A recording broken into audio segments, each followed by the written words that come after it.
Assalamualaikum warahmatullahi wabarakatuh. Salam sejahtera buat kita semua. Semoga pada hari ini kita masih diberikan kesehatan, kekuatan, lahir dan batin dari Allah Subhanahu wa Ta'ala, Tuhan yang Maha Kuasa. Sebelum perkuliahan ini kita mulai, marilah kita berdoa menurut agama dan kepercayaan kita masing-masing. Berdoa mulai. Doa selesai. Pada perkuliahan yang kelima ini, kita akan membahas tentang modal kerja.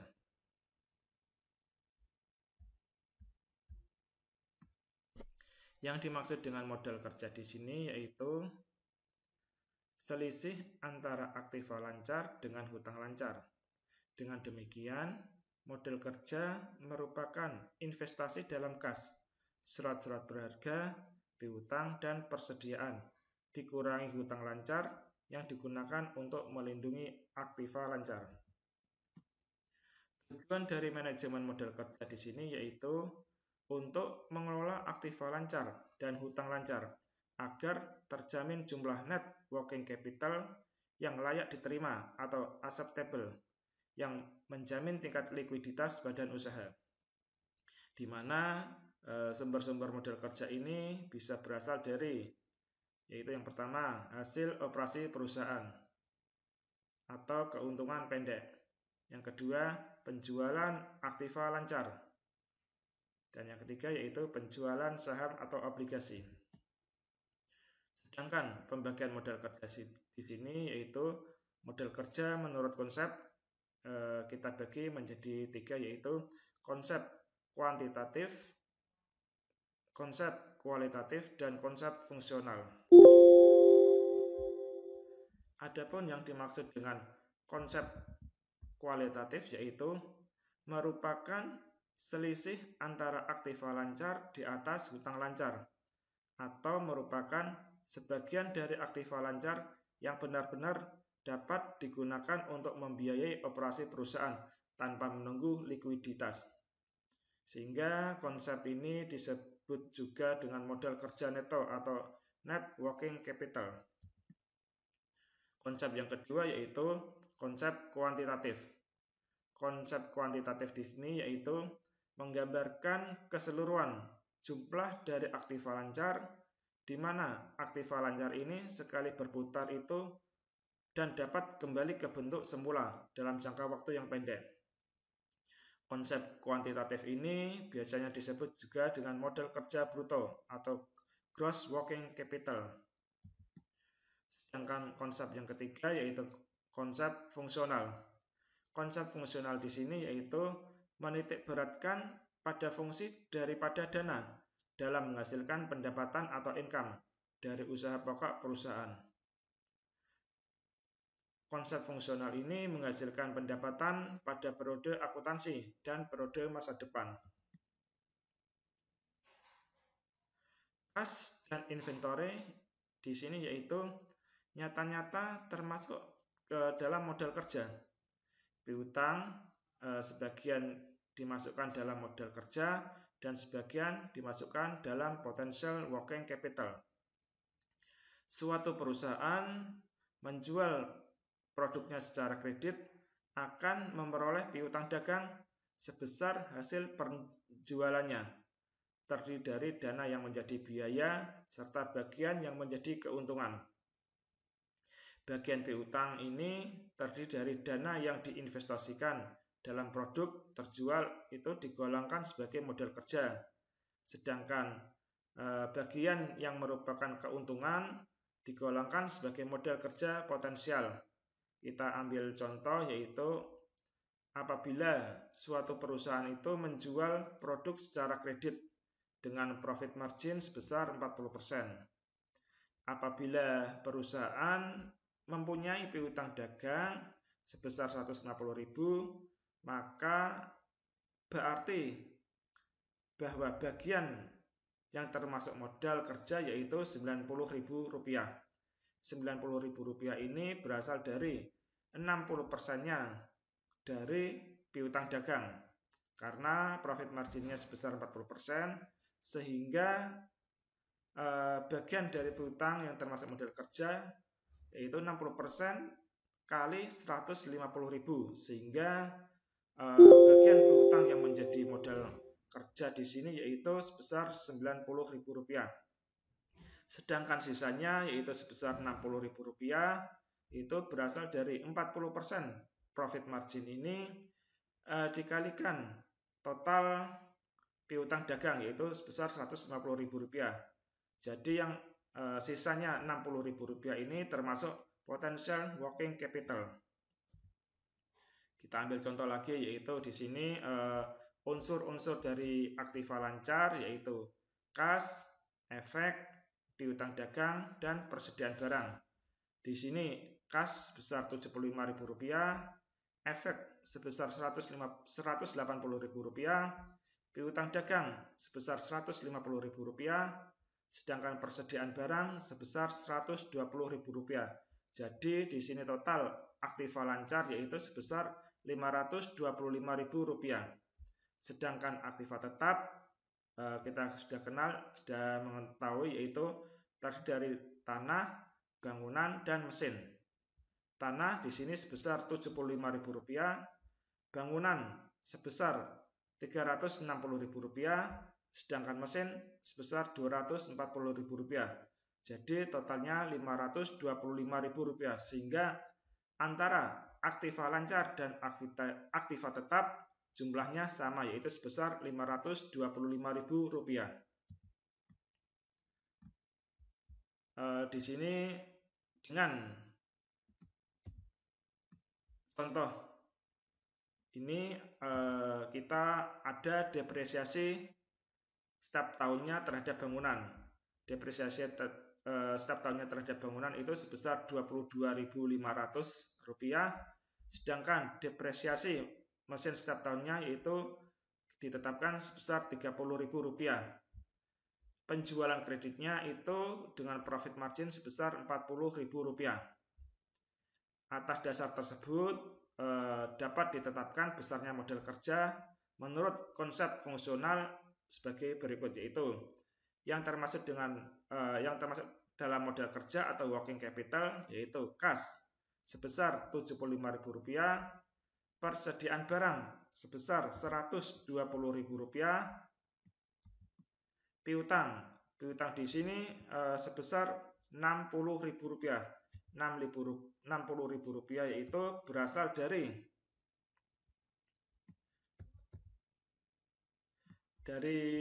sini yaitu dari 60% kali Rp150.000 karena piutang dagangnya sebesar Rp150.000, sehingga yang menjadi piutang sebesar 60% yaitu sebesar Rp90.000. Depresiasi bangunan setiap tahunnya yaitu sebesar Rp22.500, sedangkan depresiasi mesin sebesar Rp30.000, sehingga total atau jumlah modal kerja atau working capital yaitu sebesar Rp337.500. Sehingga di sini dapat kita ketahui juga yang bukan termasuk modal kerja atau non working capital yaitu tanah sebesar Rp75.000, bangunan sebesar Rp337.500, sedangkan mesin Rp30.000. Di sini kita lihat bangunan ini dari aktiva tetap sebesar Rp360.000 karena ada depresiasi mesin sebesar Rp30.000, sehingga total yang bukan sebagai modal kerja yaitu sebesar Rp622.500.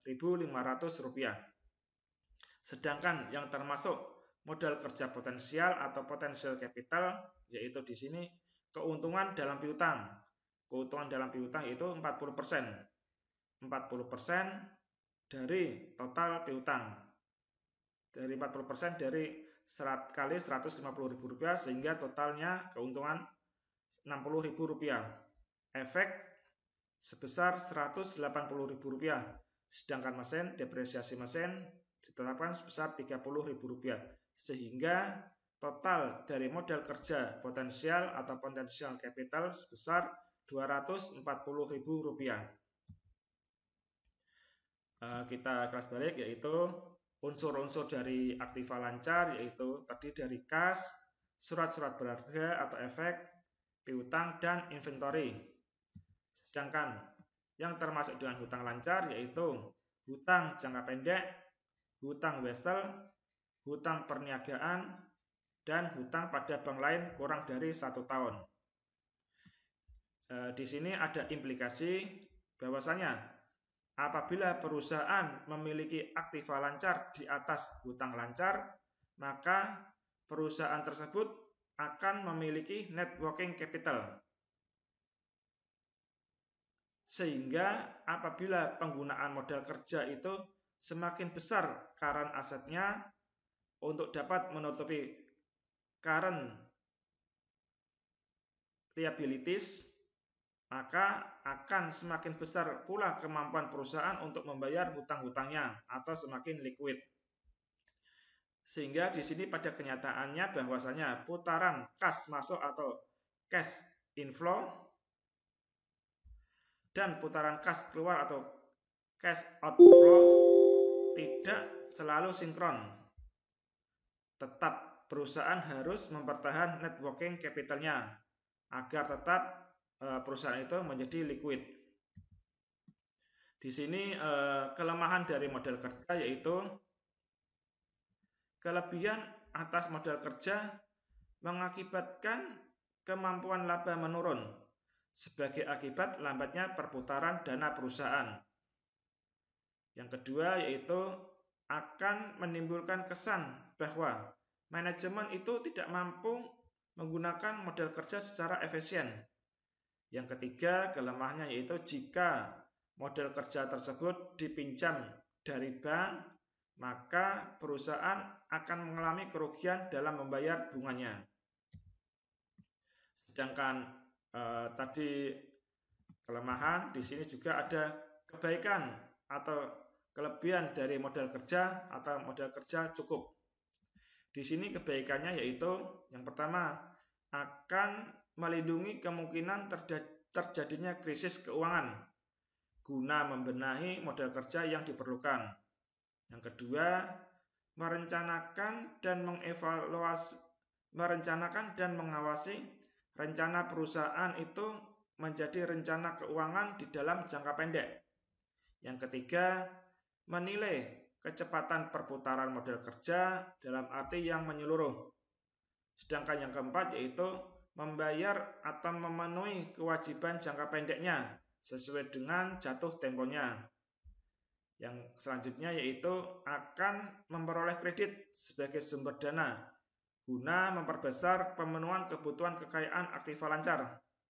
Yang terakhir untuk kebaikan modal kerja di sini yaitu akan memberikan pedoman sehingga tidak terdapat keraguan bagi manajemen untuk memperoleh efisiensi yang baik. Di sini jenis-jenis modal kerja ada dua, yaitu modal kerja permanen dan modal kerja normal. Modal kerja permanen atau permanent working capital yaitu modal kerja yang selalu harus ada dalam perusahaan agar perusahaan itu dapat menjalankan kegiatannya untuk memenuhi kebutuhan konsumen. Modal kerja permanen di sini dibagi menjadi dua macam, yaitu yang pertama modal kerja primer atau primary working capital.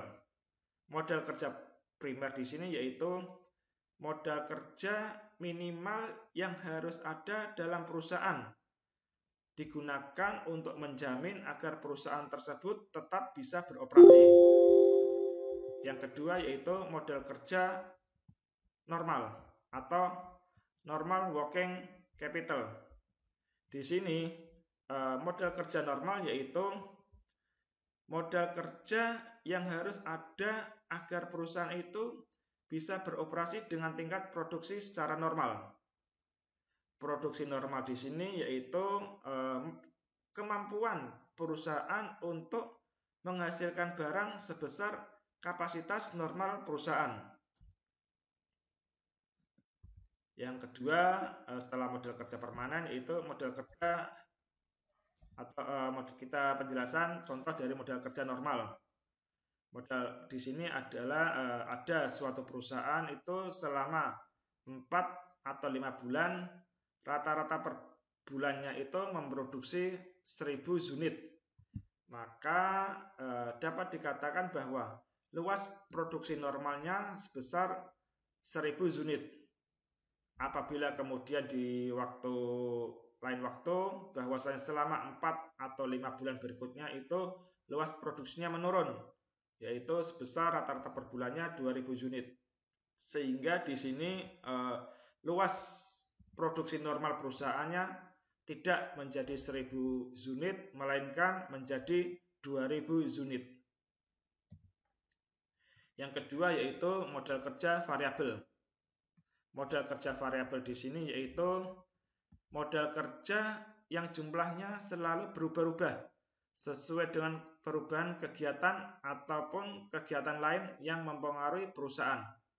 Di sini model kerja variabel terdiri dari model kerja musiman, model kerja siklis, dan model kerja darurat.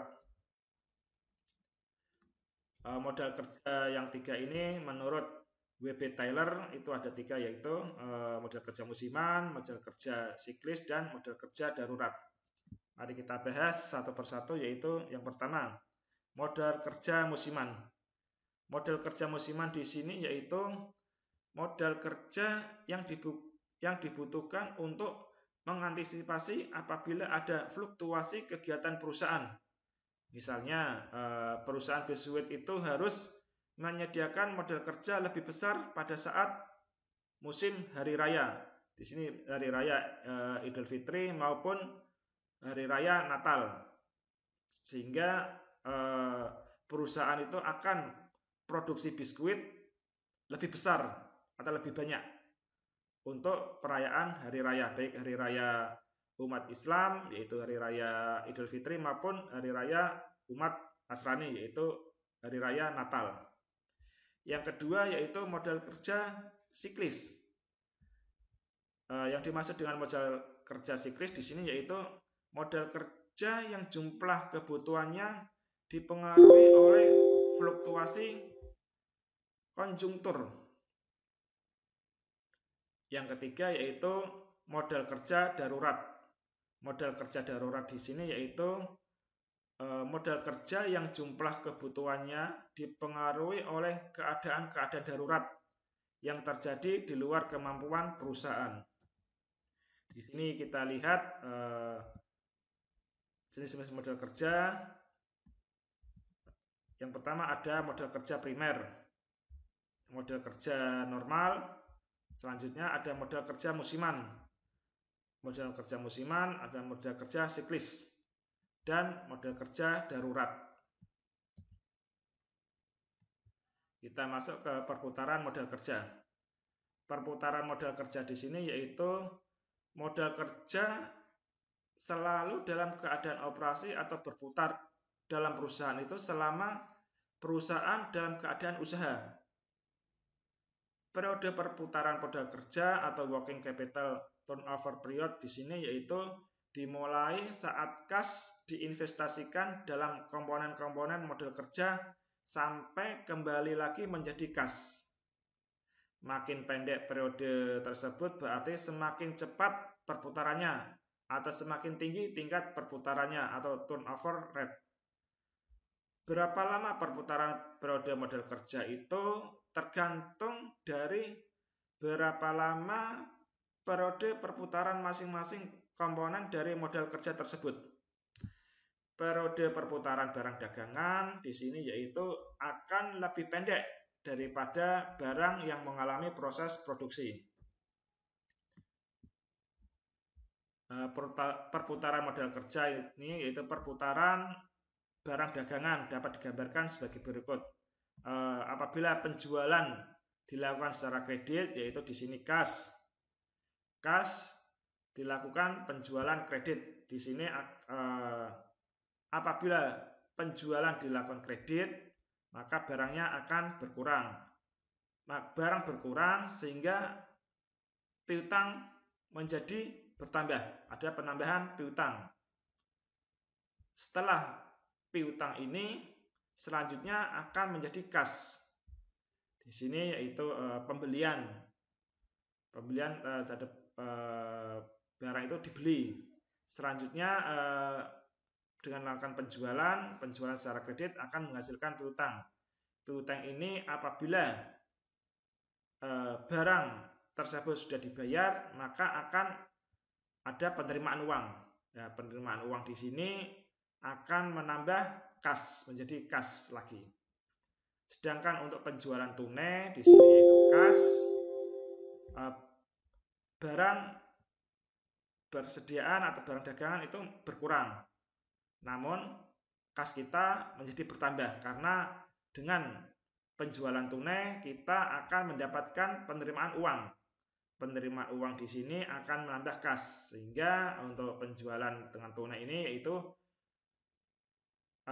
barang dagangan kita berkurang dan kas menjadi bertambah. Di sini perputaran barang yang mengalami proses produksi. Kas berkurang di sini digunakan untuk yaitu pertama untuk membayar upah buruh. Yang kedua, kas itu digunakan untuk pembelian material. Dengan adanya upah buruh dan material di sini akan dilakukan proses produksi. Proses produksi di sini sehingga akan menjadi barang jadi.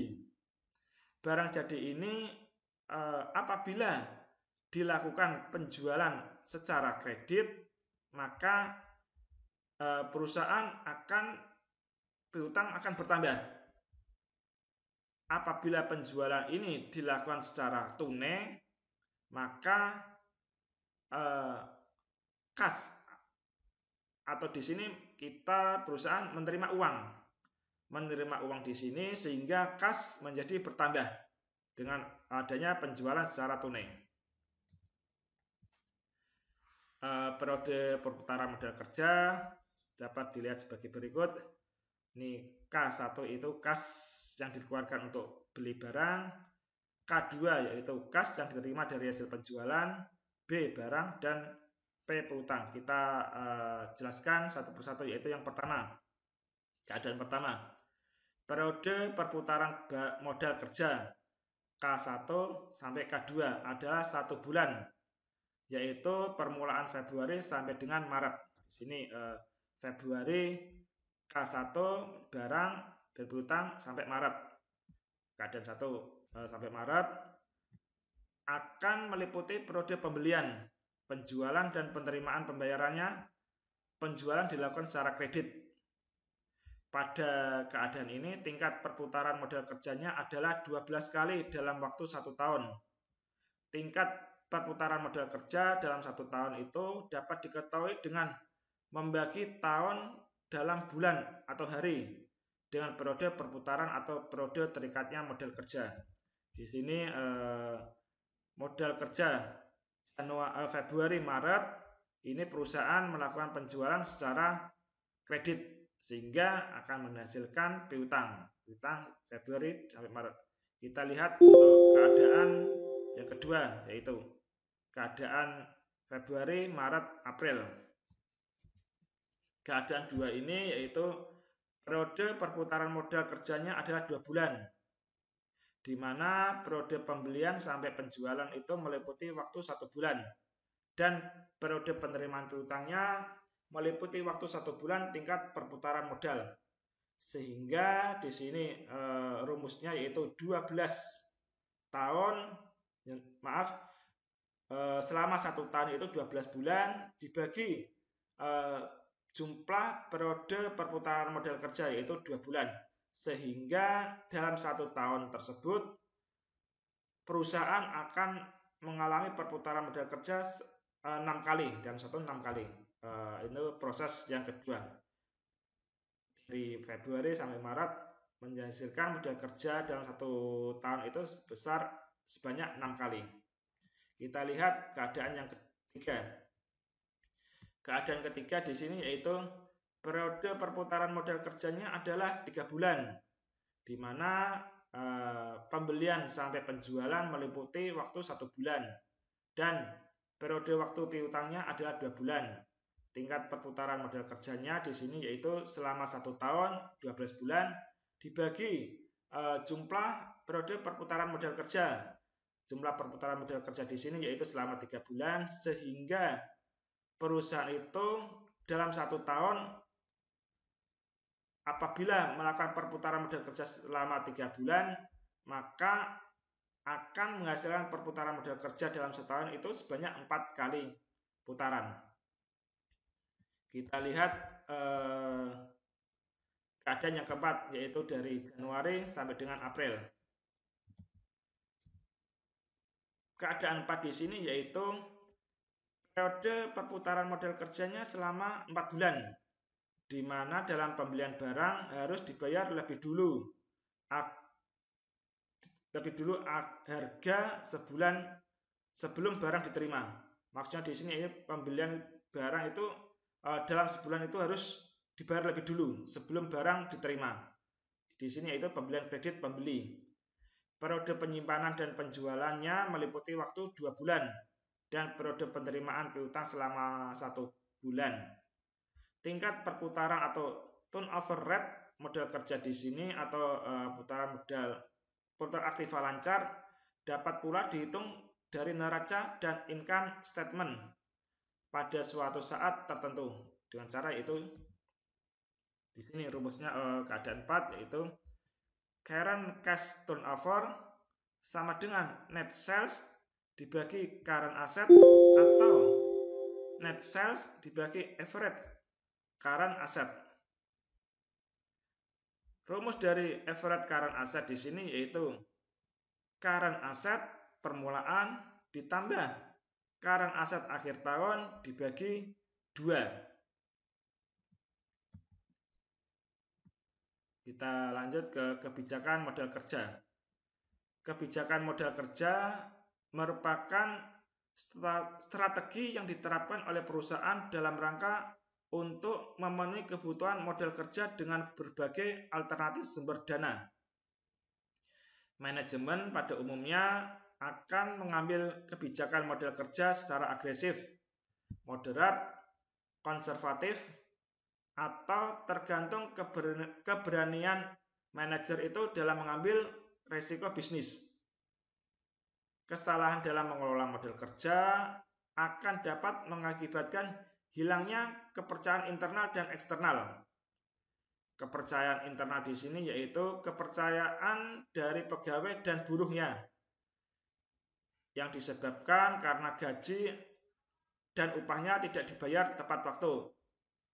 Di sini apabila perusahaan itu dalam pembayaran gaji atau upah buruh tidak dibayar dalam waktu yang tepat, maka akan hilang kepercayaan karyawan terhadap perusahaan. Sedangkan kepercayaan eksternal di sini yaitu kepercayaan yang berasal dari partner bisnis, khususnya kreditur, yang disebabkan karena utang yang jatuh tempo tidak dibayar tepat waktu. Di sini apabila perusahaan mengambil kredit ke pihak lain atau ke partner bisnisnya, yaitu kita ambil misalnya itu di perbankan, apabila perusahaan itu pada waktu jatuh temponya harus membayar hutang, tetapi perusahaan tidak mampu atau belum bisa membayar hutangnya, maka kepercayaan perbankan itu pada perusahaan akan berkurang, yang disebabkan perusahaan tidak bisa membayar kredit atau hutang yang sudah jatuh tempo waktu pembayarannya. Apabila suatu perusahaan itu kehilangan 2 kepercayaan, yaitu kehilangan kepercayaan internal dan kepercayaan eksternal, maka perusahaan itu pada akhirnya dapat dipastikan akan bangkrut atau gulung tikar. Kebijakan modal kerja di sini ada 3, yaitu kebijakan konservatif, kebijakan moderat, dan kebijakan agresif. Untuk kebijakan konservatif di sini yaitu merupakan rencana pemenuhan modal kerja yang lebih banyak menggunakan sumber dana jangka panjang dibandingkan dengan dana jangka pendek. Di sini untuk konservatifnya di sini yaitu perusahaan dalam pemenuhan modal kerjanya itu menggunakan sumber dana yang jangka panjang itu lebih banyak bila dibandingkan dengan sumber dana jangka pendek. Yang kedua yaitu kebijakan moderat. Kebijakan moderat di sini yaitu apabila perusahaan dalam membiayai setiap aktifannya itu dengan dana yang jangka waktunya kurang lebih sama dengan jangka waktu perputaran aktiva tersebut. Di sini artinya yaitu aktiva itu bersifat permanen, yakni aktiva tetap dan modal kerja permanen akan didanai dengan sumber dana jangka panjang, dan aktiva tersebut bersifat variabel atau modal kerja variabel. Modal kerja variabel di sini akan didanai dengan sumber dana jangka pendek. Yang terakhir yaitu kebijakan agresif. Dalam kebijakan agresif di sini perusahaan akan mendanai asetnya dengan sumber dana jangka pendek. Pada pendekatan ini perusahaan itu berani menanggung resiko yang cukup besar. Modal kerja sangat mempunyai arti penting dalam suatu perusahaan, sehingga modal kerja yang mempunyai arti penting dalam perusahaan itu digunakan untuk yaitu yang pertama, sebagian besar pekerjaan manajer keuangan itu dicurahkan pada kegiatan operasi perusahaan sehari-hari yang memerlukan modal kerja. Harta lancar suatu perusahaan memerlukan pengelolaan yang serius. Khusus bagi perusahaan kecil, manajemen modal kerja sangat penting karena mereka itu akan sulit memperoleh sumber pembiayaan dari pasar modal. Perkembangan pertumbuhan penjualan di sini berkaitan erat dengan kebutuhan modal kerja. Sumber-sumber modal kerja. Sumber-sumber modal kerja di sini bisa berasal dari yaitu yang pertama, hasil operasi perusahaan. Hasil operasi perusahaan di sini yaitu jumlah net income yang nampak dalam laporan perhitungan laba rugi ditambah dengan depresiasi dan amortisasi. Jumlah ini menunjukkan jumlah modal kerja yang berasal dari hasil operasi perusahaan. Sumber modal kerja yang kedua yaitu berasal dari keuntungan dari penjualan surat-surat berharga atau investasi jangka pendek. Di sini yaitu merupakan salah satu elemen aktiva lancar yang segera dapat dijual dan akan menimbulkan keuntungan bagi perusahaan. Sedangkan sumber modal kerja yang ketiga yaitu dari penjualan aktiva tetap. Yang ketiga, yang keempat yaitu sumber modal kerja berasal dari penjualan saham atau obligasi. Penjualan saham atau obligasi di sini yaitu perusahaan dapat mengeluarkan atau emisi saham baru atau meminta kepada pemilik untuk menambah modalnya. Sehingga dengan mengeluarkan obligasi atau bentuk utang jangka panjang lainnya yang digunakan untuk memenuhi kebutuhan modal kerjanya. Sedangkan sumber-sumber lain dari modal kerja itu bisa berasal dari pinjaman kredit bank, pinjaman jangka pendek lainnya, utang dagang dari supplier, dan lain-lain. Fungsi manajemen modal kerja. Manajemen modal kerja ini dalam suatu perusahaan akan mempunyai fungsi, yaitu yang pertama, menyesuaikan perubahan tingkat volume produksi dan penjualan. Di sini yaitu jumlah modal kerja sangat tergantung pada volume kegiatan bisnis. Sehingga semakin tinggi kegiatan bisnisnya, maka akan semakin besar pula modal kerja yang dibutuhkan untuk membiayai kegiatan tersebut. Fungsi yang kedua yaitu membantu memaksimumkan nilai perusahaan dengan cara memperkecil biaya modal untuk meningkatkan hasil atau return. Semakin besar modal kerja di sini, modal kerja yang diperoleh dari pinjaman jangka pendek tanpa bunga, misalnya itu dari para pemasok, maka akan semakin kecil dari sumber modal permanen, dan dengan demikian akan menurunkan biaya modal. Di sini maksudnya yaitu membantu memaksimumkan nilai perusahaan, yaitu apabila semakin besar modal kerja yang diperoleh dari pinjaman jangka pendek tanpa bunga, maka akan semakin kecil sumber modal permanennya. Dengan semakin kecil sumber modal permanennya, perusahaan dapat menurunkan biaya modal kerjanya. Penentuan besarnya modal kerja. Penentuan besarnya modal kerja ini dipengaruhi oleh faktor besar kecilnya kebutuhan modal kerja, yaitu diantaranya skala usaha perusahaan. Skala perusahaan di sini bisa perusahaan kecil, menengah maupun perusahaan besar, sehingga akan berpengaruh terhadap kebutuhan modal kerja. Perusahaan yang kecil itu berbeda dengan perusahaan yang besar, karena perusahaan kecil kebutuhan modal kerjanya dalam suatu perusahaan akan kecil atau sedikit. Namun demikian apabila perusahaan dengan skala yang besar, maka akan membutuhkan kebutuhan modal kerja yang besar pula. Yang kedua yaitu aktivitas perusahaan. Yang ketiga, volume penjualannya.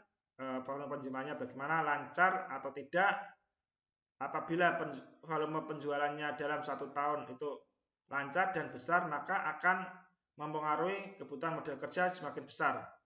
Apabila volume penjualan dalam 1 tahun itu kecil, maka kebutuhan modal kerja perusahaan itu juga semakin kecil. Yang selanjutnya itu perkembangan teknologi. Perkembangan teknologi di sini yaitu apabila perusahaan menggunakan teknologi atau peralatan mesin yang modern untuk meningkatkan target produksi yang sudah ditetapkan dengan menggunakan teknologi yang modern, maka di sini akan membutuhkan modal kerja yang semakin besar. Namun demikian, apabila perusahaan itu menggunakan perkembangan teknologi yang sederhana atau teknologi yang menggunakan tenaga manusia, sehingga perusahaan untuk kebutuhan modal kerjanya juga semakin berkurang atau semakin kecil. Selanjutnya yaitu periode perputaran atau periode terikatnya modal kerja. Dan yang terakhir yaitu pengeluaran kas rata-rata setiap harinya.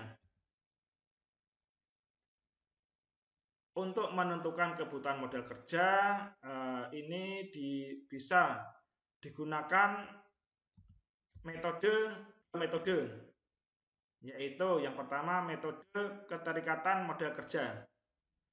Metode keterikatan modal kerja di sini yaitu untuk menentukan besarnya modal kerja dengan menggunakan metode 2 faktor yang perlu dipertimbangkan, yaitu periode terikatnya modal kerja dan proyeksi kebutuhan kas rata-rata per hari.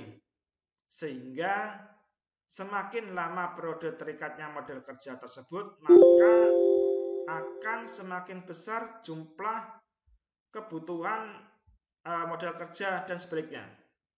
Di sini artinya yaitu keterikatan modal kerja di sini, semakin lama perusahaan itu terikat modal kerjanya, maka semakin besar pula jumlah kebutuhan modal kerja yang digunakan oleh perusahaan. Begitu juga sebaliknya, apabila semakin kecil atau semakin pendek periode terikat modal kerja, maka akan semakin kecil jumlah kebutuhan modal kerja yang dibutuhkan oleh perusahaan. Metode yang kedua yaitu metode perputaran modal kerja. Di sini metode perputaran modal kerja yaitu dengan cara menghitung perputaran elemen-elemen pembentuk modal kerja. Di sini yaitu seperti perputaran kas, perputaran piutang, dan perputaran persediaan. Demikian materi perkuliahan pada pertemuan yang kelima ini untuk mata kuliah manajemen keuangan 1. Semoga materi mata kuliah manajemen keuangan 1 yang ke pertemuan yang kelima ini mengenai modal kerja dapat bermanfaat dan mahasiswa memahami untuk materi kebutuhan modal kerja. Untuk latihan-latihan soal dapat dilihat pada slide yang sudah saya cantumkan atau saya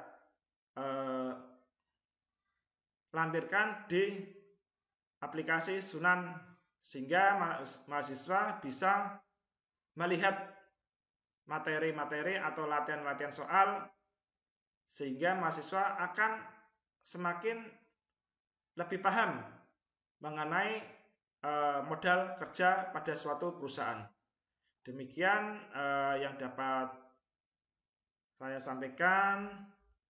Sebelum mata kuliah pertemuan yang ke-5 ini kita akhiri, maka marilah kita tutup perkuliahan pada hari ini dengan bacaan hamdalah bersama-sama bagi yang beragama Islam, dan bagi selain agama Islam menyesuaikan menurut agama dan kepercayaan masing-masing. Untuk yang beragama Islam, mari saya hantarkan sama-sama. Alhamdulillahirabbil alamin. Wassalamualaikum warahmatullahi wabarakatuh.